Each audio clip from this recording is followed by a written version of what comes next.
Galera, Uni Evangélica chegando! O vídeo de hoje está super bacana e vai trazer algumas informações importantes para você produzir aquele texto nota 10, produzir aquele texto excelente, aplicar conceitos muito bacanas para fazer uma Uni Evangélica super demais. E você poderá também pegar algumas informações aqui e aplicar em outros vestibulares, por exemplo, o vestibular da Unicamp.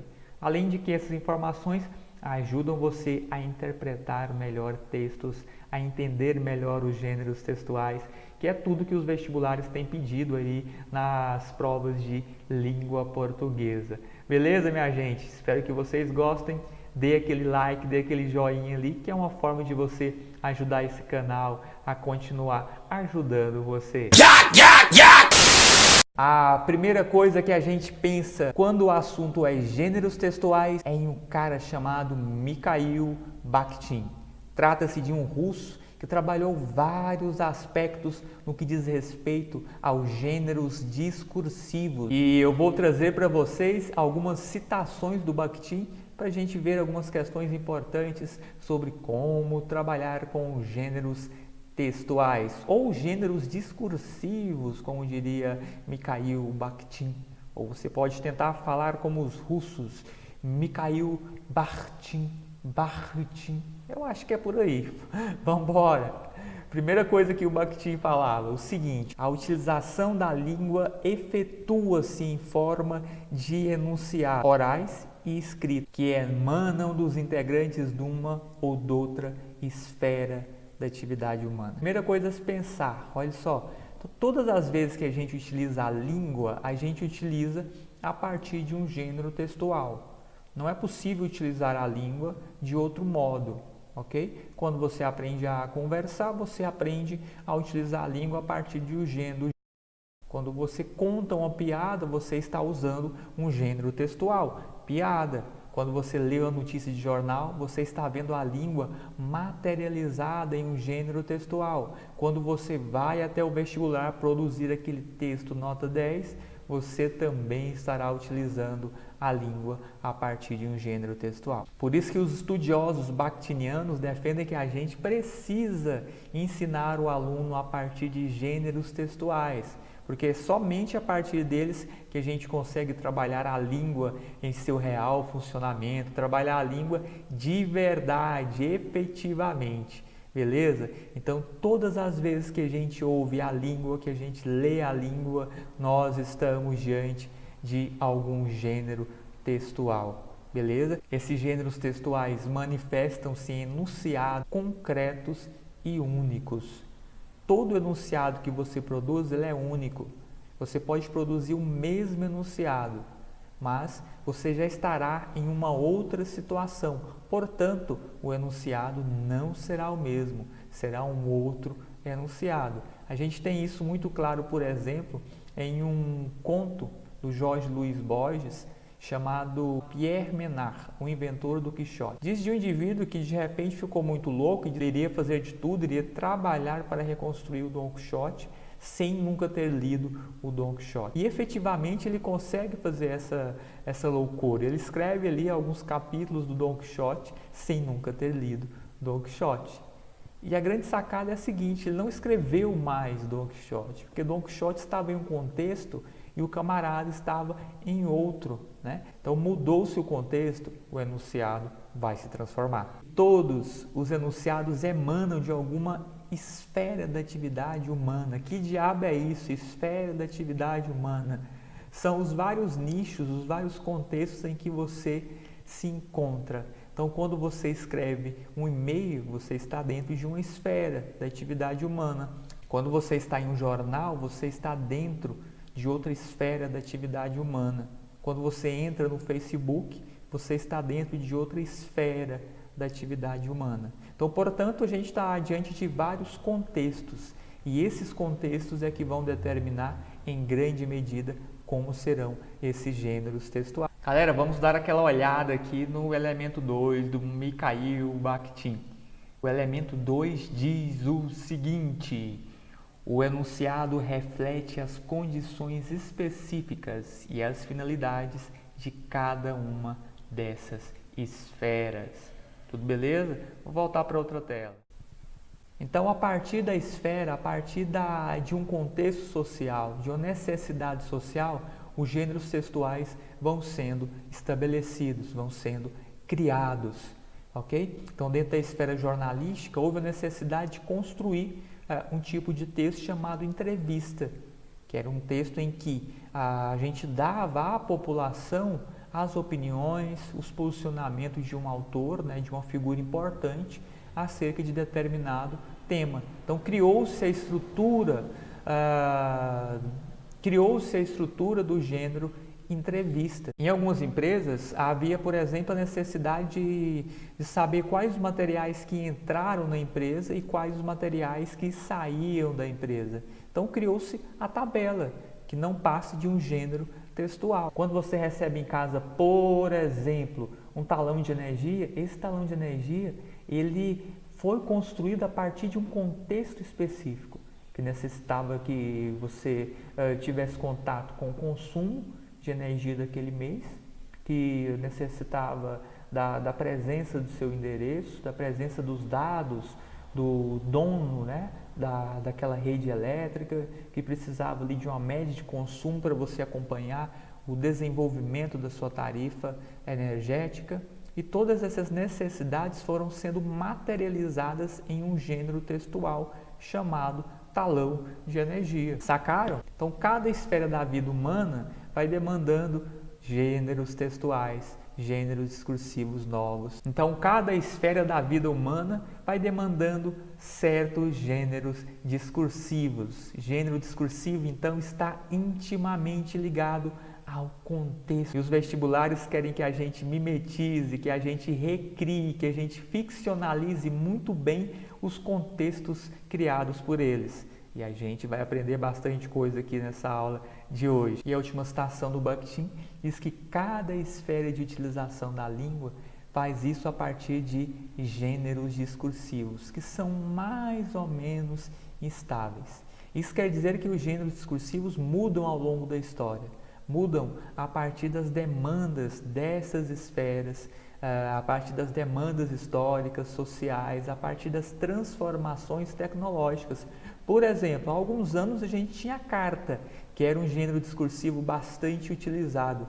Com as inovações tecnológicas, a gente tem um gênero discursivo e-mail, que assumiu algumas características da carta, mas em função da própria evolução científica tecnológica, passou por uma mudança. E por fim, a gente tem o WhatsApp, que produz também um gênero textual específico, né? Um gênero textual a partir dessa inovação tecnológica de uso de aplicativos para conversas instantâneas. Então, minha gente, a grande sacada, a imensa, a brilhante sacada é você pegar esses elementos do Mikhail Bakhtin e conseguir aplicá-los na produção do seu texto.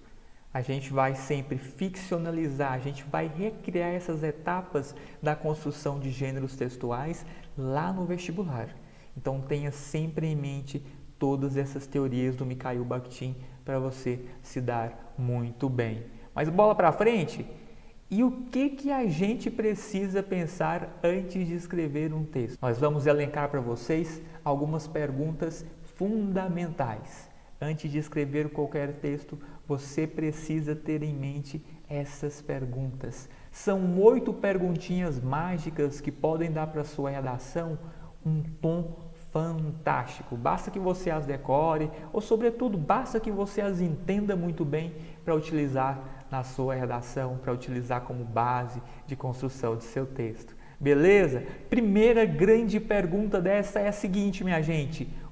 Qual é o gênero? Antes de produzir o seu texto, você precisa trazer à sua mente as características de dado gênero textual que o vestibular demanda. Alguns vestibulares são bonzinhos, caridosos e colocam para você, aí na prova, algumas informações sobre aquele gênero. É o que acontece, por exemplo, com a Unievangélica, é o que acontece, por exemplo, com a Unicamp. Eles já dão uma espécie de spoiler ali na prova, né? Te ajuda a relembrar algumas características dos gêneros textuais. Beleza? Então lembre, traga à sua mente as características, a estrutura daquele gênero textual que o vestibular pede para você. Próxima pergunta é a seguinte: quem está escrevendo? Quem é o autor do texto? Lembre-se que os vestibulares muitas vezes fazem com que você passe por uma ficcionalização da situação escrita. Ou seja, sabe aquele contexto do qual o Mikhail Bakhtin fala? Esse contexto da esfera humana? Pois é, o vestibular recria esse contexto para você. E você tem que seguir os elementos desse contexto para produzir o seu texto conforme a situação ficcionalizada. Então, os vestibulares lançam mão da teoria bakhtiniana para produzir as propostas. Por isso que é importante entender Bakhtin, para a gente entender muito bem as propostas de produção e a ficcionalização da situação escrita. Quem está escrevendo esse texto, então?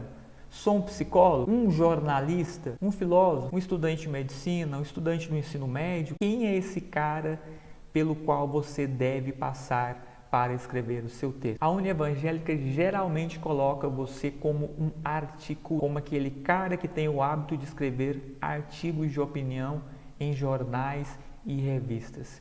E você precisa, de algum modo, mostrar ao seu corretor que você encarnou essa personagem, que você utilizou essa máscara, essa persona para produzir o seu texto. E como você vai fazer isso? Trazendo para o seu texto algumas marcas daquele indivíduo pelo qual você deve passar. Se você é jornalista, é bacana que você fale de jornais, que você fale de notícias, que você fale, por exemplo, da importância da liberdade de expressão. Materialize em seu texto as informações desse cara pelo qual você deve passar. Beleza? E a pergunta número 3 diz o seguinte, ou pergunta o seguinte: o que escrever? Isso diz respeito ao tema. Qual é o tema dessa redação? Vou falar sobre a violência infantil no Brasil? Vou falar sobre os limites entre saúde e estética? Vou falar de mobilidade urbana, da manipulação dos dados na internet? Então aqui a gente está diante do tema. Obviamente que todo autor pensa no tema que vai desenvolver. E aqui você também pode começar a trazer à sua mente os elementos que você vai utilizar no seu texto. Qual filósofo você vai citar? Qual sociólogo você vai mencionar? Qual obra literária, fílmica você trabalhará? É o momento de começar a fazer as relações temáticas. Lembre-se de que alguns vestibulares, como a União Evangélica, exige que você construa um texto com bastante intertextualidade. Beleza, galera? Simbora para mais uma pergunta para você conseguir tirar aquele notão na redação, no seu vestibular, na União Evangélica, na Unicamp ou onde você for prestar vestibular. Beleza? Pergunta, para quem você escreve? Lembre-se de uma coisa, todo texto ele é produzido com o intento de ser mostrado para alguém, de ser direcionado a um público. Obviamente a gente vai ter ali algumas exceções, como o diário íntimo, como algumas anotações que você escreve só para você mesmo, mas em geral os textos dos vestibulares têm um público. Lembra que o texto vestibular ele vai imitar a situação real de produção de um texto. E os textos demandados pelo vestibular, em geral, são aqueles que têm um público específico, ok? Que tem uma gama de gente que vai fazer parte do seu auditório. E aí lembra, você precisa se adaptar a esse auditório. O objetivo central do seu texto, meu brother, é fazer com que o seu leitor aceite a sua opinião. É fazer com que o leitor entenda o seu posicionamento, entenda aquilo que está dentro de seu texto. Portanto, todas as vezes que você for escrever, você precisa pensar neste público. Para quem você está escrevendo? Para o diretor de uma escola? Para a sociedade brasileira? Para estudantes do ensino médio? Para filósofos ou educadores? E aí aqui é muito importante para você pensar algumas questões. Por exemplo, Alguns vestibulares dizem o seguinte, que você precisa produzir um texto para ser publicado em um jornal de circulação nacional. Nesse caso, a gente vai ter um órgão que publica textos para indivíduos de várias classes sociais, com várias fontes de conhecimento, com vários níveis de formação. Então você não pode escrever um texto muito complexo, com termos filosóficos, com uma linguagem muito específica, mas você também não pode escrever um texto baixo demais. Então é preciso que nesse caso você faça uma média e escreva um texto para um leitor médio. Em alguns casos você terá que, por exemplo, escrever um texto para uma revista infantil. Imagine a situação em que você tem que escrever um texto de filosofia, cujo tema é filosófico, para uma revista infantil. É possível? Sim, claro que é possível, desde que o candidato tenha condições de moldar a língua, de fazer um bom uso da língua. Então pense sempre nesse seu público-alvo. Se o seu público-alvo for filósofos, você pode usar uma linguagem mais técnica, uma linguagem que menciona termos da filosofia, como metafísica, como escolástica. Se o seu público for um público de adolescentes, não dá para usar termos técnicos demais. Se o seu público for estudantes, você vai usar técnicas, artimanhas para tentar convencer estudantes. Se você for escrever, por exemplo, para um grupo de professores, você terá que usar artimanhas, você terá que usar elementos que convençam o professor. A partir do quê? A partir de uma aproximação do universo do professor. Você se aproxima do universo desse cabra para pegar as informações, para pegar coisas e fazer com que o seu texto torne-se um texto que vai efetivamente mexer com o seu leitor. Portanto, saiba do universo desse seu leitor, beleza? Conheça quem que é esse cara para quem você está escrevendo. Eu tenho certeza que você vai se dar muito bem. Próxima pergunta. Por que eu estou escrevendo esse texto? Qual o motivo pelo qual você está produzindo determinado texto? Porque você está indignado com o caso do policial que violentou uma criança? Porque você está inquietado com a situação política do país? Porque os índices de analfabetismo funcional estão tirando seu sono? Por que você está produzindo esse texto? Conte para o seu leitor, conte para ele qual o motivo pelo qual você está produzindo esse texto. Beleza? Vamos para a próxima. Para que você está escrevendo esse texto? Notem que o para que diz respeito à finalidade. Qual a finalidade da escrita de seu texto? Você quer alertar a população acerca dos perigos da dengue? Você quer alertar o cidadão sobre a necessidade de se votar de modo consciente? Você quer chamar a atenção da sociedade para o fato de a violência infantil ocorrer sobretudo dentro de casa? Qual a intenção desse seu texto? Você precisa ter isso em mente para saber direcionar os seus argumentos, para trazer estratégias textuais adequadas para conseguir o objetivo maior de seu texto, que geralmente é convencer o seu leitor de que você está certo, de que o seu posicionamento é um posicionamento fantástico. Então bora nessa? Galera, e a nossa última pergunta, e é uma das mais importantes, diz respeito ao como você vai escrever esse texto, qual tipo de linguagem você utilizará na escrita dessa redação. Você vai utilizar uma linguagem mais técnica, vai utilizar uma linguagem mais acessível, vai utilizar uma linguagem com elementos metafóricos, com muitos recursos que tentam despertar no leitor a piedade, a pena. Quais os recursos linguísticos você utilizará na produção desse texto? Notem que esse elemento aqui diz respeito a tudo que está lá atrás. A partir de quem você é, você utilizará certos elementos. Se você for, por exemplo, um filósofo, terá que de algum modo falar de filosofia no seu texto. Se você for um filósofo que vai escrever para um público de filósofos, a linguagem desse texto pode ser uma linguagem mais formal, pode ser uma linguagem com rigor técnico maior, mas se você for um filósofo que escreverá para crianças, aí você terá que maneirar a pena e escrever com mais leveza, explicando mais, tentando mastigar o máximo possível os conceitos filosóficos que deverão aparecer no seu texto. ok? Se você for escrever, por exemplo, um artigo de opinião, você terá que escrever um texto com um tom mais literário, com muitas referências a textos literários, a filosofia, a sociologia, um texto com bastante intertextualidade. Então aqui é o como, que diz respeito à forma com que você escreverá seu texto, beleza? Se você, por exemplo, se passar por um adolescente, qual vai ser a linguagem que você vai utilizar? Uma linguagem extremamente formal, careta, enxuta?